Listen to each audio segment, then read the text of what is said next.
Hello viewers, Urdu मज़ा episode number 29 part 2।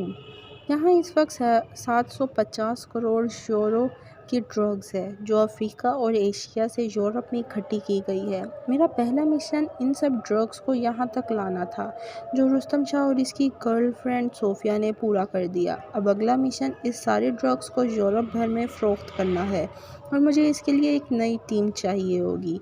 वो लैला को अपनी रकम बताकर हैरान कर गया था, जो फटी आंखों से कभी एडम की तरफ देखती तो कभी इस कमरे में लगी एलसीडी की तरफ।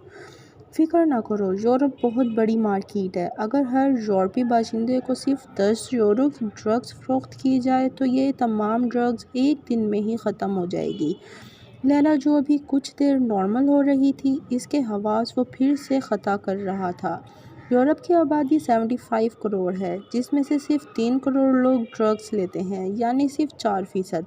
इस 4% को 5% तक ले जाना ही मेरा मकसद है, और ये तब ही होगा जब मर्दों को ड्रग्स औरतों की मानिंद बिस्तर पर मिले और औरतों को ड्रग इसके हाथ में पकड़े पर्स से। खैर, तुम पुरसकून हो जाओ लैला, तुम्हें डरने की ज़रूरत नहीं। तुमने बहुत अच्छा काम किया था। वो लैला के गालों पर हाथ से हल्की सी थपकी दे गया था, जो इसके पूरे वजूद को थपथपा गई। वो कुछ देर तक बेखौफ नज़रों से एडम के चेहरे के नकूश को देखती रही और फिर हिम्मत कर गई। क्या सिर्फ लैला ही धोखे में रही थी?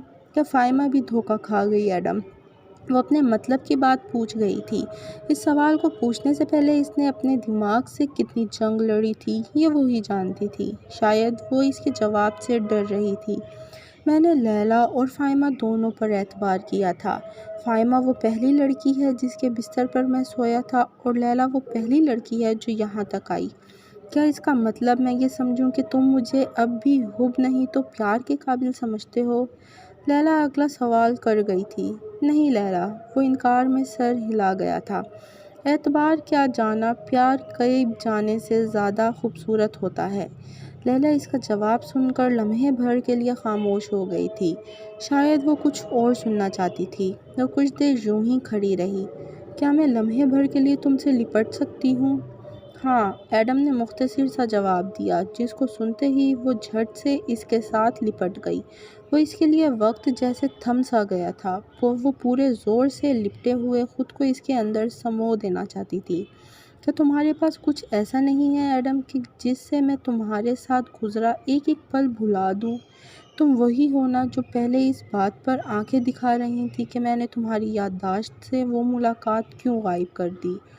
वो अपनी कमर पर लैला के नरम हाथों की हरकत को महसूस कर रहा था।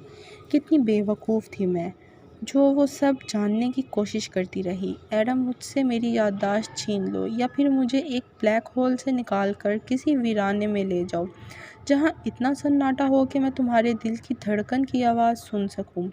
वो नम लहजे में मुखातिब हुई थी कि तभी वो अपने हाथ की मदद से इसे खुद से दूर कर गया था। वो बेबस आँखों से इस संग दिल के चेहरे की तरफ मुतवज्जा हुई थी। अगर मैं तुम्हारे लिए वो सब काम करूं जो रुस्तम करता था, क्या तुम मुझे अपने करीब रखोगे? इसकी आंखों की नमी अब आया हुए बगैर नहीं रह पा रही थी। क्या तुम पुलिस एजेंट से स्मगलर बनना चाहती हो? नहीं एडम, मुझे कुछ नहीं बनना। मुझे सिर्फ सुकून चाहिए। अगर इसकी कीमत एक स्मगलर बनकर अदा करनी पड़े तो मैं तैयार हूँ। वो बेबाक अंदाज में बोलती चली गई थी, जिस पर वो अपने सख्त होंठों पर मायनी खेज से मुस्कुराहट लाता हुआ लैला को ड्रग्स का एक पैकेट थमा गया था, जिसको वो बगैर चेक किए अपने पर्स में रख गई थी, और फिर झट से इसके होंठों पर झपट पड़ी। हैंगलर पब्लिक बस में सफ़र करते हुए इसे अपने होंठों से अभी तक एडम के होंठों की महक आ रही थी। लैला की ज़बान बार बार एडम के लम्स को ढूंढने इसके होंठों का चक्कर लगा रही थी, मगर अब अगर उसे सही सलामत इस्तांबुल पहुंचना था तो इसे फ़िलहाल के लिए एडम को अपने दिमाग से निकालना था, क्योंकि अब वो एक पुलिस एजेंट नहीं बल्कि एक स्मगलर के रूप में थी, जिसके पर्स में 1 किलो ड्रग का पैकेट था। Please viewers, subscribe the channel, press the bell icon, like video, do comments and share with your friends. Thank you.